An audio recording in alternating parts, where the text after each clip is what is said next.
마가복음 3장 7절에서 15절까지 한 절씩 교도하도록 하겠습니다. 지난주 재직회 할 때요, 우리 주일학교에서 마가복음을 설교하고 있다고 그래서 왜냐하면은 저희가 10월 말에 성경 퀴즈 마가복음으로 하는데 주일학교에서도 마가복음으로 설교한다고 그래서 저도 이렇게 좀 도전이 되어서 이번 주 또 10월 마지막 주까지는 마가복음으로 같이 말씀을 좀 나누었으면 합니다. 마가복음 3장 7절에서 15절 말씀, 제가 먼저 7절 공독합니다.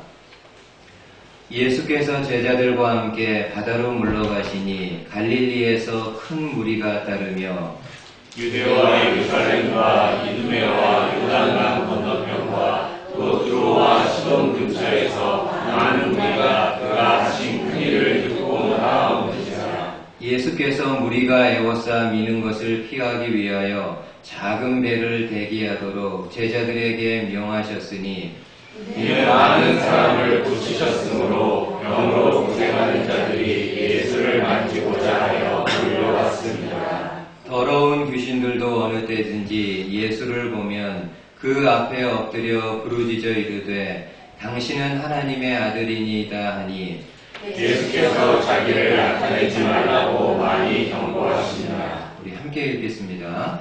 또 산에 오르사 자기가 원하는 자들을 부르시니 나아온지라. 이에 12를 세우셨으니 이는 자기와 함께 있게 하시고 또 보내사 전도도 하며 귀신을 내쫓는 권능도 가지게 하려 하시니라.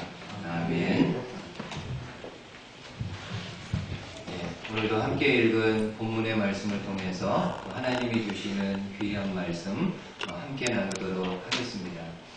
우리 모전실에 있는 어머니들도 자녀들 때문에 말씀 듣는 게 쉽지는 않지만은 그래도 최선을 다해서 하나님의 말씀의 양식 함께 받아먹는 시간 되셨으면 좋겠습니다. 여러분이 아는 것처럼 작년에 천주교의 프란체스코 교황이 우리나라를 방문한 적이 있습니다. 4박 5일 동안 한국에 머물러 계셨는데 8월 14일부터 18일까지 4박 5일 동안 우리나라 몇 군데를 이렇게 다니셨습니다. 근데 제가 기사를 보니까는 교황이 가는 곳마다 많은 사람들이 교황을 보기 위해서 인산인해를 이루었다라는 기사를 본 적이 있습니다. 그리고 프란체스코 교황이 지난달이죠. 9월에는 미국도 방문을 했는데 많은 곳은 다니지 못하고 워싱턴하고 뉴욕을 방문하게 되었습니다. 그때도 마찬가지로요. 교황이 가는 곳마다 교통이 마비될 정도로 많은 사람들이 교황을 보러 나왔다라고 이야기를 합니다. 여러분 한번 생각해 보십시오. 왜 많은 사람들이 그렇게 교황을 보러 나왔을까요? 그들 가운데에는 특별한 스토리, 특별한 사연이 있기 때문에 교황을 만나러 온 사람들도 있을 것입니다. 그 기사에 보니까는 한 아이가 교황을 만나서 편지인가요? 뭘 이렇게 이제 전해주는 장면. 본인의 아이의 부모님이 불법 치료자로 있는데 미국에 있는 불법 치료자들을 교황이 좀 도와주셨으면 좋겠습니다 하는 마음으로 편지인지 말로 이렇게 전하는 기사를 본 적이 있습니다. 이렇게 어떤 특별한 사연이 있기 때문에, 안타까운 사연이 있기 때문에 교황을 만나기 원했던 사람도 있겠지만은 아마 대부분은요 그냥 교황이 많이 유명하고 또 좋으신 분이니까는 평생에 한 번 멀리서나마 얼굴을 봤으면 좋겠다, 그런 마음으로 가지 않았을까, 그렇게 생각을 합니다. 여러분, 예수님도요 가는 곳마다 많은 사람들이 예수님을 따르게 됩니다.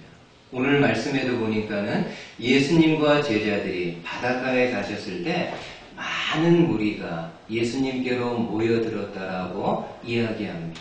그리고 그 모인 큰 무리들이 어디에서부터 온 사람들인가를 소개하고 있는데 7절 말씀 한번 보십시오. 예수께서 제자들과 함께 바다로 물러가시니 갈릴리에서 큰 무리가 따르며 유대와 예루살렘과 이두메와 요단강 건너편과 두로와 시돈 근처에서 많은 무리가 그가 하신 큰 일을 듣고 나아오는지라.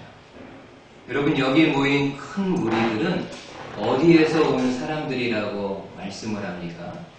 북쪽으로는 갈릴리에서부터, 남쪽으로는 유대와 예루살렘, 그리고 좀 더 밑에 있는 이두메, 그리고 심지어는 요단강을 경계로 그 건너편에 있는 사람들, 그리고 두로와 시돈에 있는 사람들까지 예수님을 만나기 위해서 왔다라고 이야기를 합니다.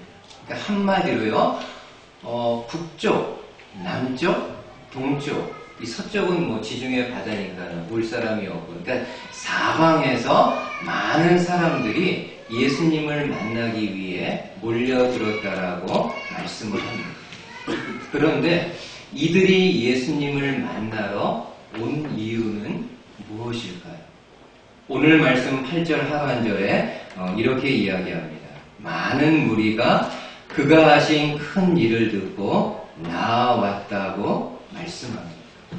여러분, 여기서 말하는 큰 일이란 예수님이 귀신 들린 사람들을 고쳐주시고 병들었던 사람들을 고쳐주셨던 그러한 사건들을 이야기합니다. 실제로 여러분, 마가복음 1장과 2장에 보면은 예수님의 이러한 기적적인 사건들을 마가가 계속해서 보도하고 있습니다.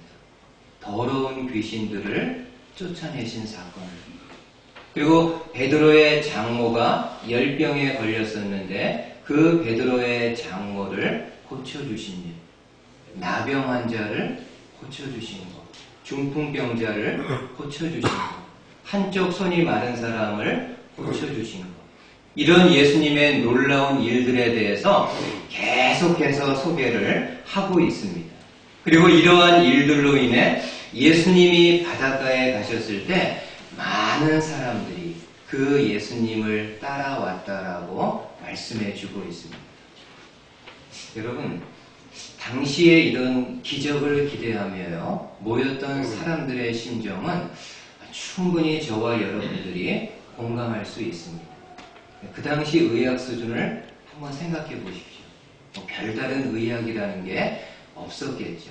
정말 미개한 수준이었기 때문에 어디서 누군가가 사람들의 병을 고쳤다라는 소문이 사람들 사이에 쫙 이렇게 나게 되면은 그에게로 많은 사람들이 몰려들게 됩니다. 이유는 무엇인가요? 이유는 단 하나, 병 고침을 받기 위함입니다.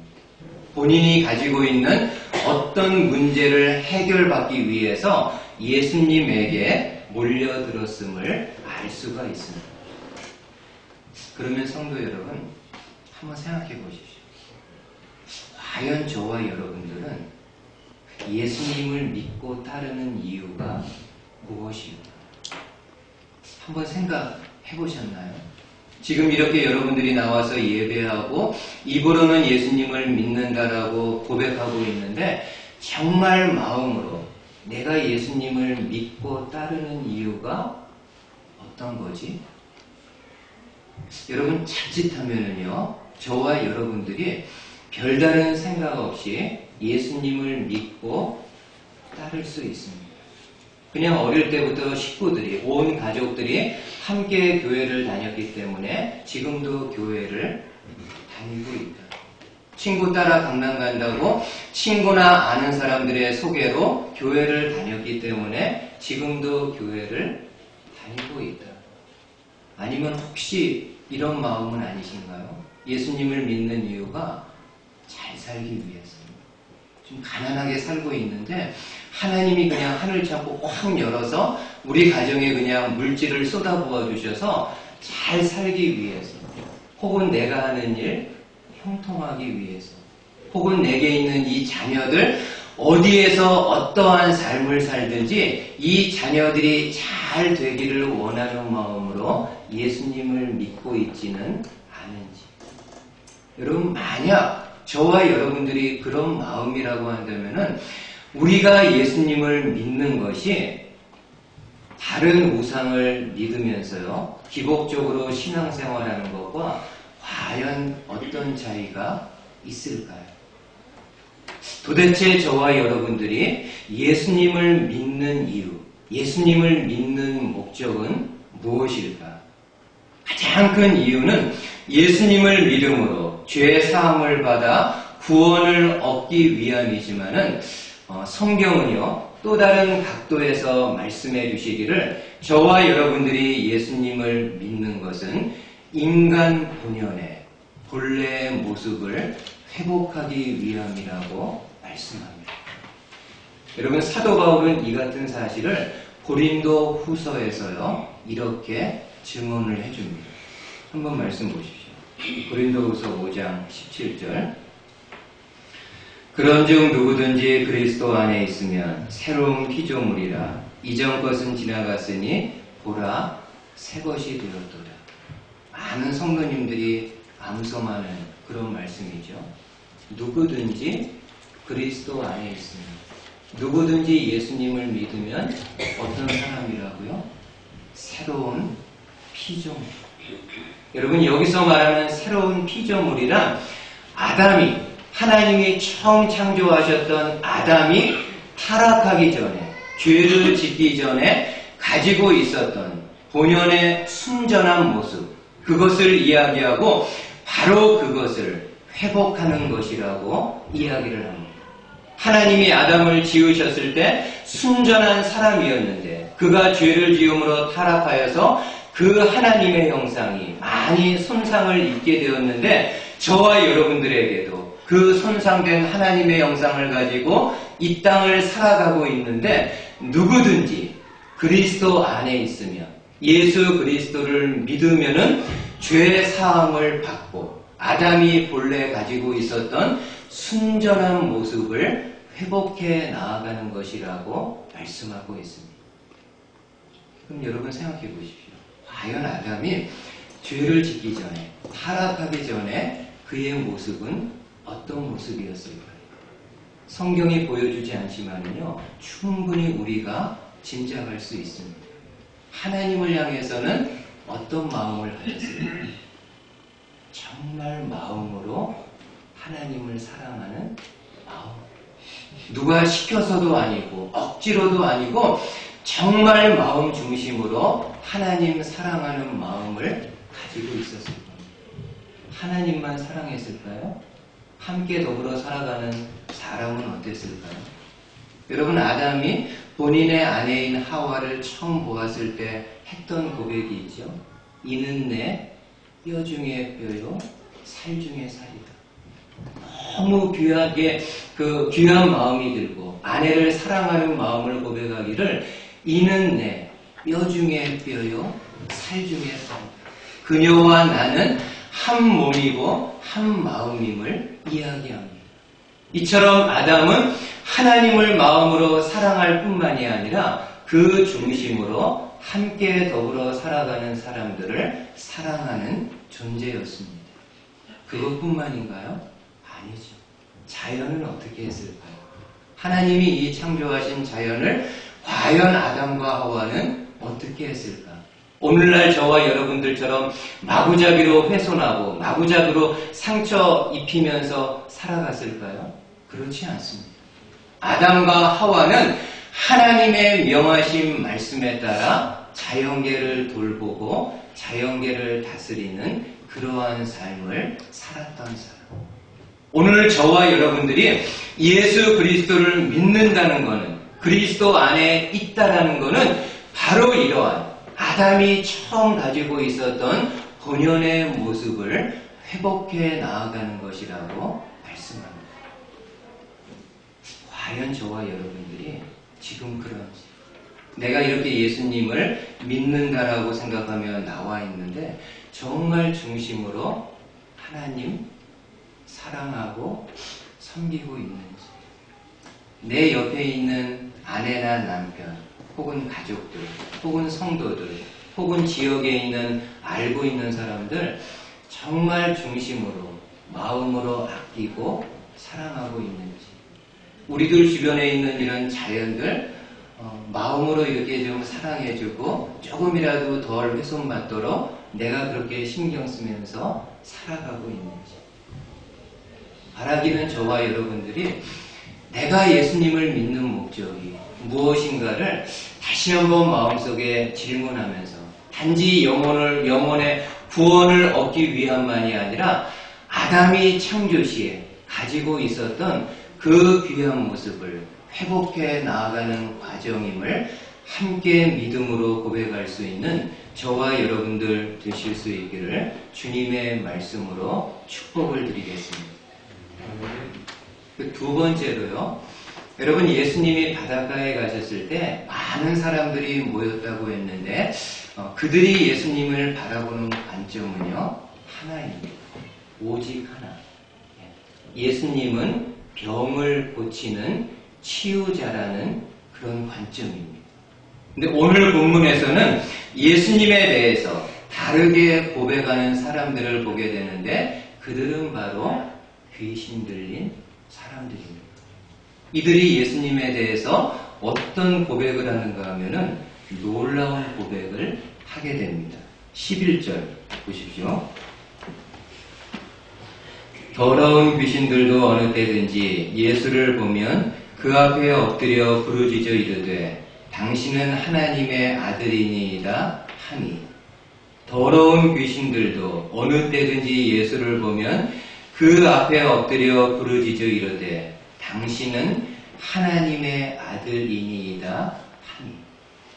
여러분, 지금 귀신 들린 사람들은 예수님을 볼 때 단지 사람들의 병을 고치는 치유자의 모습뿐만이 아니라 영적인 차원에서 자신들과는 완전히 다른 영적인 존재를 보게 되는데 그것은 바로 예수님은 하나님의 아들이시라는 사실입니다. 여러분, 지금 이 자리에, 그 당시 그 자리에 많은 사람들이 모여있지만은 예수님이 하나님의 아들이시라는 사실은 아무도 모릅니다. 심지어 예수님의 제자들조차도 예수님이 하나님의 아들이시라는 것을 지금 조금씩 알아가고 있는 그런 상황입니다. 근데 귀신들은 어떻습니까? 단번에 예수님을 보자마자 예수님은 하나님의 아들이심을 알게 됩니다. 왜냐하면요, 영은요, 영으로 분별할 수 있기 때문입니다.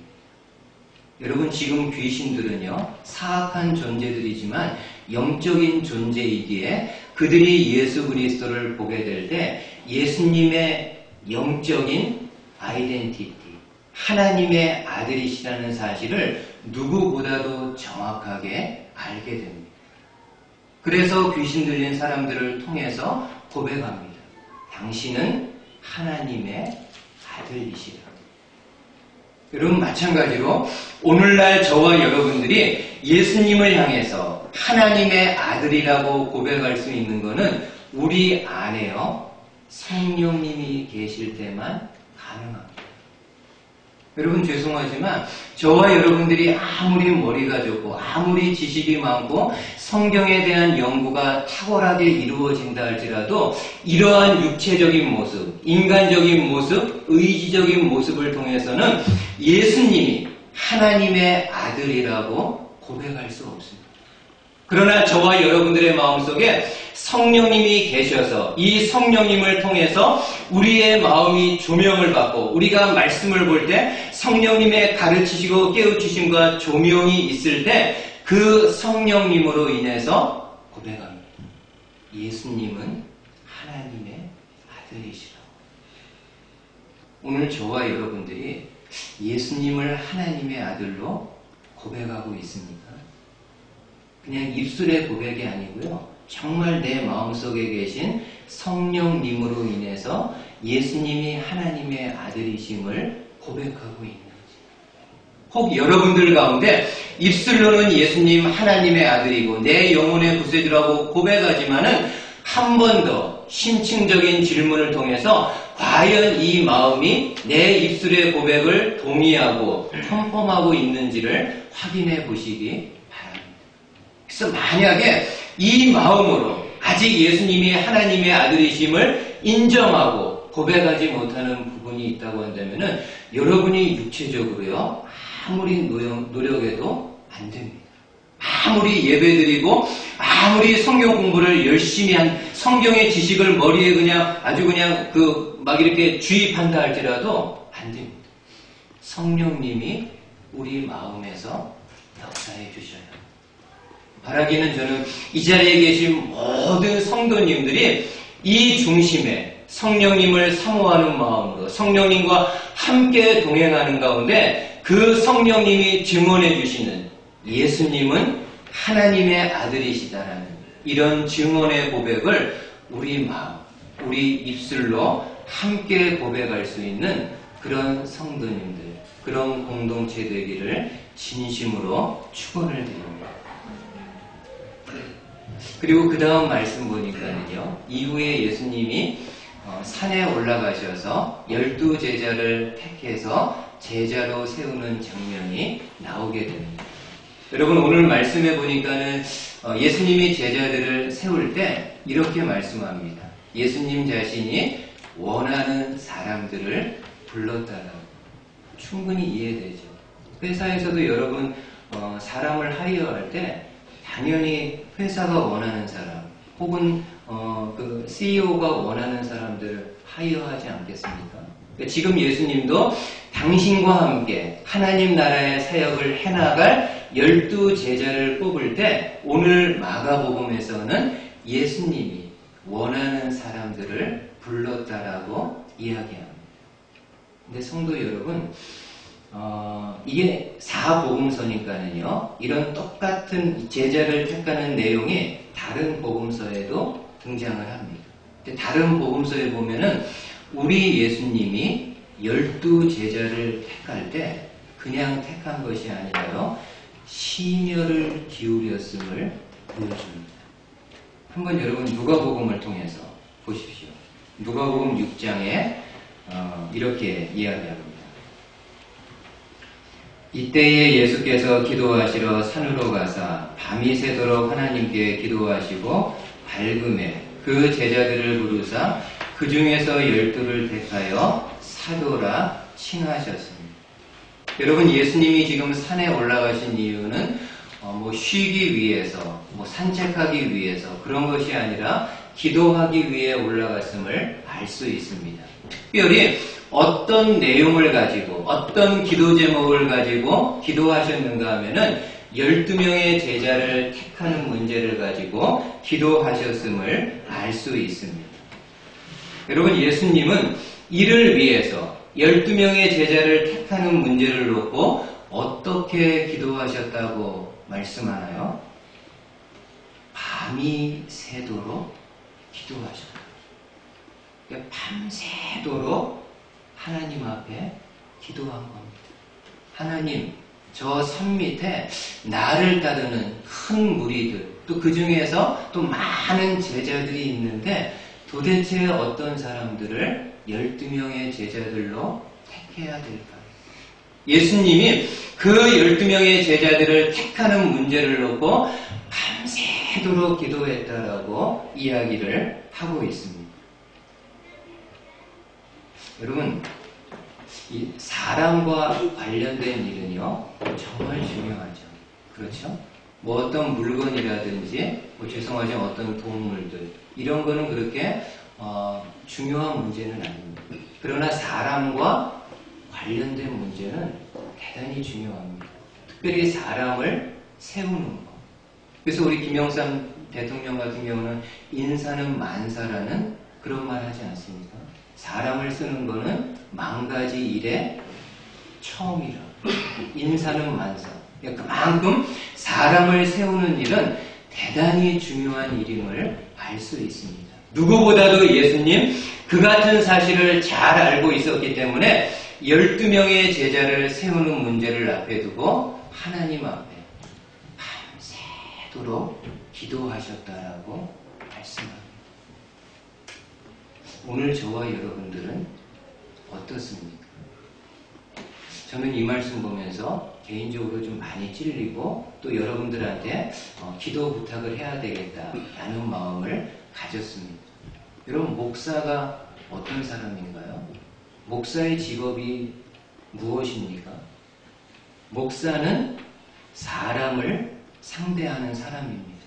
특별히 그 사람의 육체보다는 그 사람의 영혼을 돌보고 지도하는 사람입니다. 그러기에 목사는요, 누구보다도 많이 기도해야 되는 사람입니다. 사람을 상대하기에.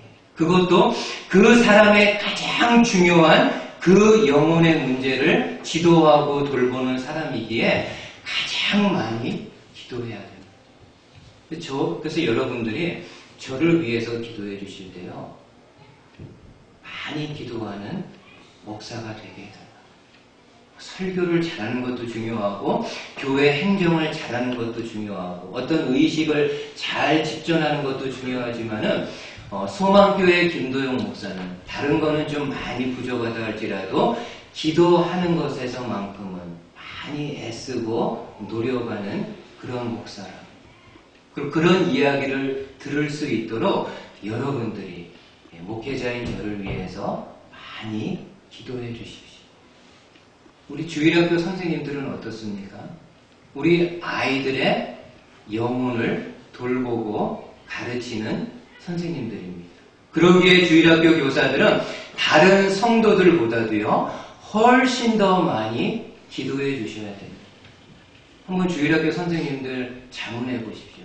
내가 일주일 동안 아이들을 만나기 전에 성경 공부도 열심히 준비하실 텐데 성경 공부나 설교를 열심히 준비하는 것만큼 내가 맡고 있는 아이들의 영혼을 위해서 주중에 어느 정도 기도하고 있는지. 비록 코올릭의 아이들이고 지금 보면은 참 아무것도 아닌 아이들처럼 보인다 할지라도 훗날 하나님이 이 아이들을 어떻게 사용하실지 무한한 가능성을 바라보면서 주신 자녀들, 맡겨주신 내 자녀들을 위해서 우리 주일학교 선생님들이 얼마나 기도하고 있는지. 우리 부모님들은 어떻습니까? 하나님이 여러분들을 믿고 하나님 당신의 자녀들을 여러분들에게 맡겨주셨습니다.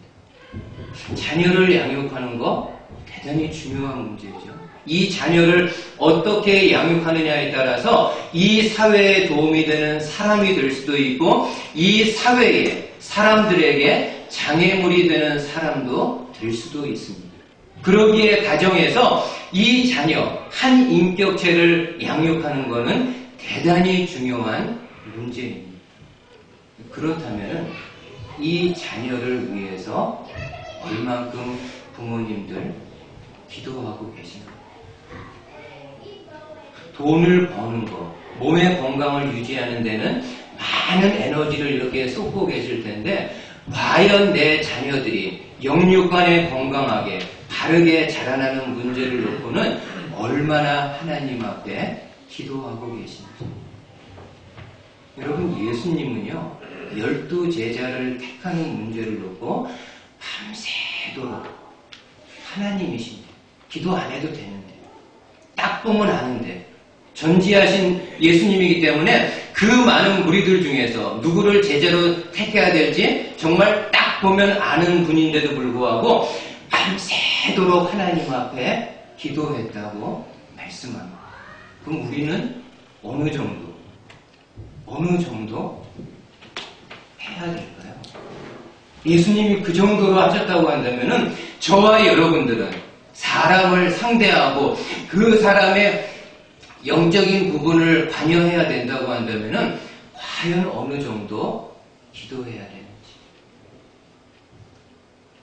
근데 여러분, 저의 관심은요, 제가 조금 길었지만은 저의 관심을 끄는 거는 예수님이 하나님 나라의 사역을 할 때 혼자 하지 않고요. 공동체를 이루어 시작하셨고 이후에도 공동체인 교회를 세워서 그 일을 계속해서 이루어가고 있다는 사실입니다.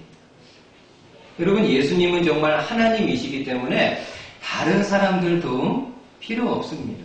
그냥 본인이 혼자 하나님 나라의 사역을 충분히 감당할 수 있습니다.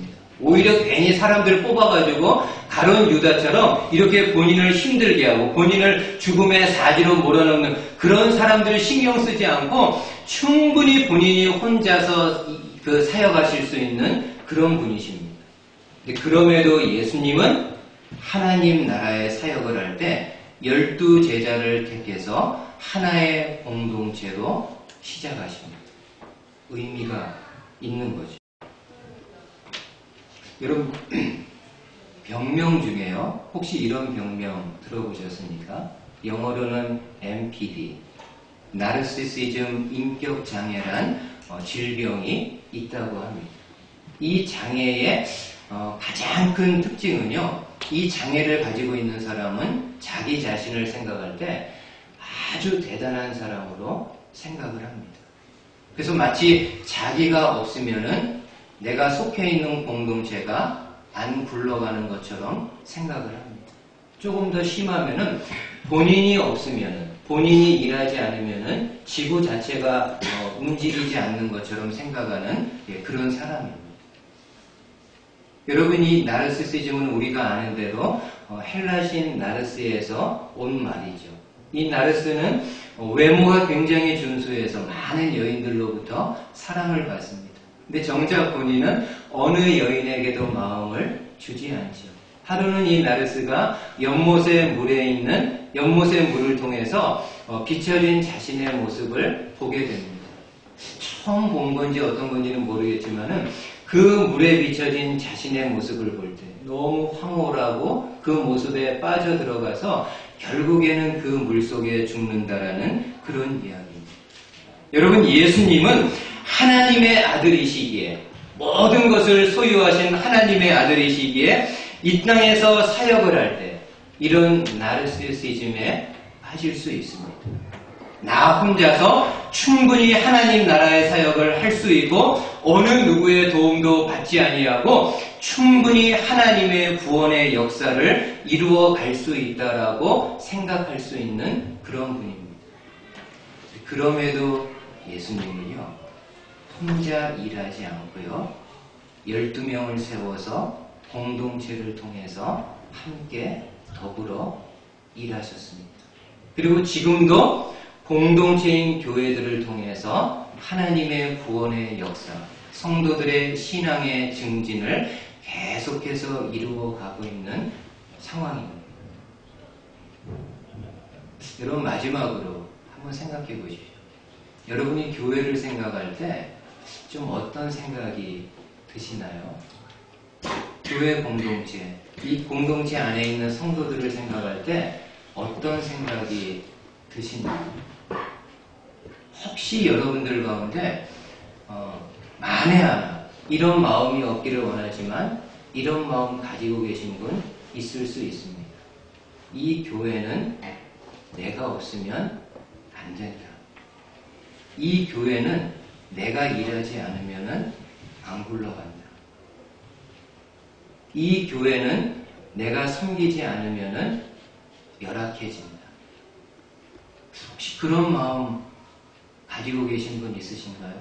제가 볼 때는 여기 계신 분들, 제가 5, 6년 동안 같이 신앙생활하면서 본 결과 그런 분들은 없을 것입니다.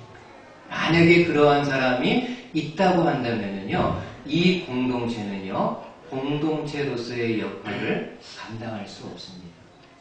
여러분 생각해 보세요. 초대교회 공동체가요, 왜 그토록 아름다운 공동체인가요? 서로의 물건을요, 저마다 내 것이라고 여기지 않고 다 이렇게 유무상통, 내 것도 네 것도 없이 서로가 함께 다 필요하면서 사용하고 서로가 사랑을 나누면서 살아가는 그런 공동체였습니다. 어떻게 초대교회가 그런 공동체가 될 수 있었을까? 이유는요, 단 하나. 성령이 충만했기 때문입니다. 1세기 초대교회 성도들이 성령의 충만함을 받고 그 성령의 충만한 마음을 가지고 공동체를 이루어 살아가게 될 때 어느 누구도 내가 이 교회에 일하지 않으면 안 된다라는 그런 마음이 아니라 모두 다가 성령님이 주시는 거룩한 마음을 가지고 하나된 마음으로 살아가게 됩니다. 저는 이런 생각해 봤습니다. 여러분, 성령 충만의 반대말은 뭘까요? 성령 충만의 반대말? 일반적으로 하면은 악령 충만으로 생각할 수 있습니다. 근데 저는 좀 이런 생각 들더라고요. 성령 충만의 반대말은요, 자기 충만입니다. 여러분, 성령 충만이라는 거는 내 안에 성령님이 충만하다는 거는 내가 내 몸을 내가 주인이라고 주장하지 않고 내 삶을 내가 주인이라고 주장하지 않습니다. 성령님이 내 안에 계신 사람은 하나님이 내 삶의 주인이고 내 모든 것의 마스터가 되시지 내가 나를 향해서 주인이라고 고백하지 않습니다. 그러나 자기가 충만한 사람은 어떻습니까? 내가 내 몸의 주인입니다. 내가 내 물질의 주인입니다. 어떻게 번돈입니다. 내가 주인이고요. 내 삶의 모든 플랜이나 이런 거 다 내가 주인입니다. 주님의 몸된 교회 공동체가 그런 자기 충만한 사람들이 있게 되면요, 그 공동체는 공동체로서 설 수가 없습니다. 저는 저희 교회가 비록 작은 규모고 많지 않은 성도님들이지만은 여러분들 한 분 한 분이 생활 속에서 성령님을 사모하고 성령님 사랑하고 늘 성령의 충만함을 사모하는 가운데 이 교회 공동체가 그런 성도님들 한 분 한 분 아니 모든 성도들로 인해서 정말 이 공동체가 우리 하나님이 마음껏 하나님 나라를 위해서 사용하실 수 있는 그런 공동체가 될 수 있기를 주님의 말씀으로 축복을 드리겠습니다. 아멘.